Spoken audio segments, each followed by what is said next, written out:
each of the letters is governed by a set of laws, okay? And those laws tell me what the difference between one letter is and what another letter isn't.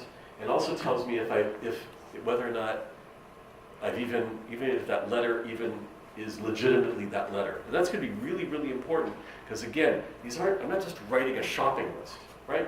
If I was writing a grocery list, if my wife was writing a grocery list, which she does for me, whatever, and she, if it says,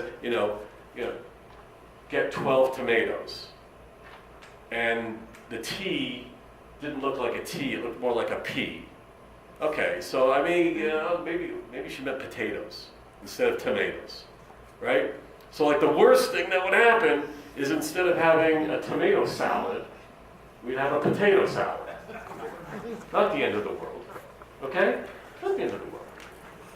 But in Hebrew, if I'm writing the Hebrew letters and I make a mistake between two letters, I could wind up having a huge difference in my understanding of what God is trying to tell me in the Bible. We got that? So let's look at a couple of these letters. First of all, I want you to draw your attention to the second letter of the Hebrew alphabet.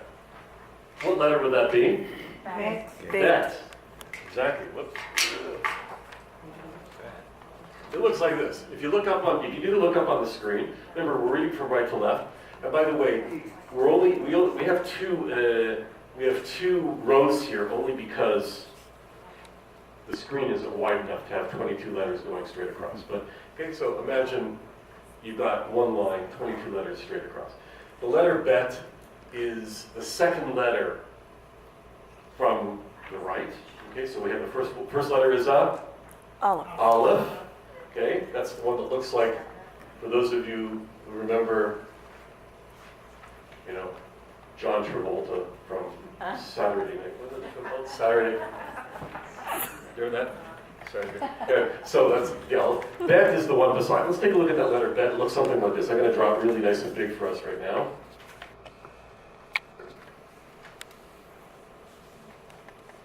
Okay. Fill that in a little bit. The ground is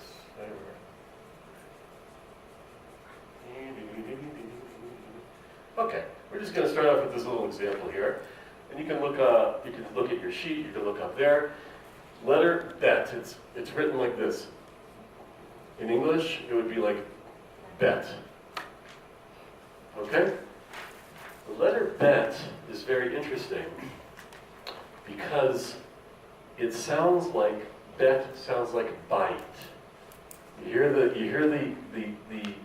the way they sound the same. The letter bet sounds like the word bite. Anybody know what bite means? Bite means house.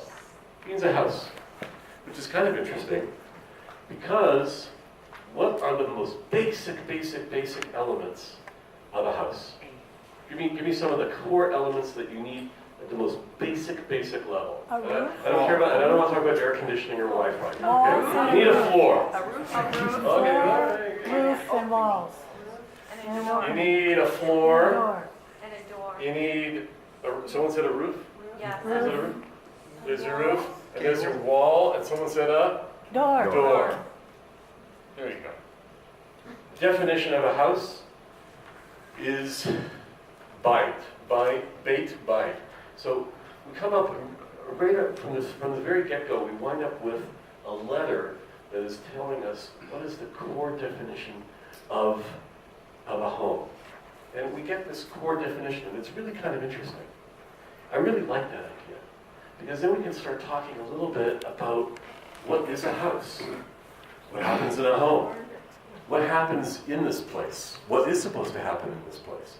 We live in and I need to remind us, I need to remind myself, I need to remind us that the definitions that we have for home, according to perhaps what popular culture is not necessarily what the definition of home really is. You know what I'm saying?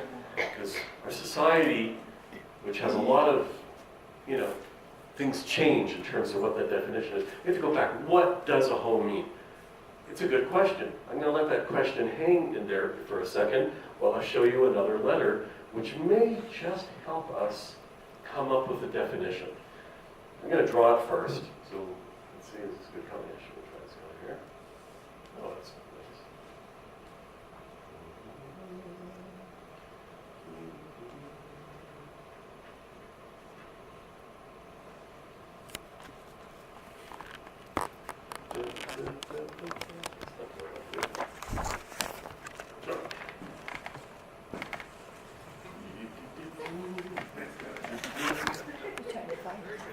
Again.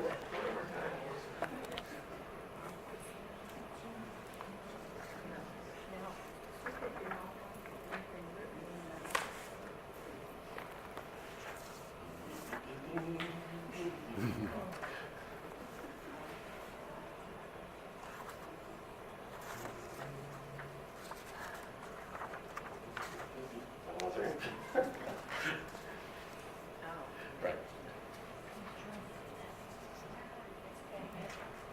Huh?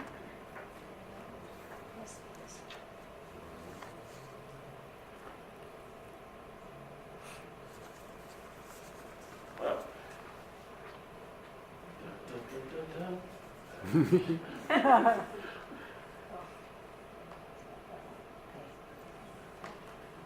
Okay. Here we have, this is what we were looking for. Okay. This is called the letter P. It's located on your sheet. It's going to be on the third line, 1, 2, 3, 4, fifth letter in from the right. Third line, fifth letter from the right. On the top screen, it's going to be the second row, 1, 2, 3, 4, fifth letter from the right. Same thing. Everyone see it? It's called P. P-E-Y. And the word for this is pet. So the letter is called P. The letter is called P. And the word is called pet. What is pet? Anybody? Pet means mouth. It has a mouth. What you speak with. It's what comes out of your mouth. Very interesting. Words, your language, the way you communicate, very interesting. But if we look really, really carefully at the letter P, there's another letter inside it. Can we see it? There it is right here. It's the bet. Oh, bet. There it is right in there. Can everyone see that? Right? There's the bet, just like we saw the bet over here. Now that's interesting. That means Is that house in your mouth? that it says a house in your mouth. Okay, that's obviously sounds very Dr. Seussish. But you're right. But you're right. There's a house in our mouth. Or let me be more clear. How about that there's a connection and a relationship of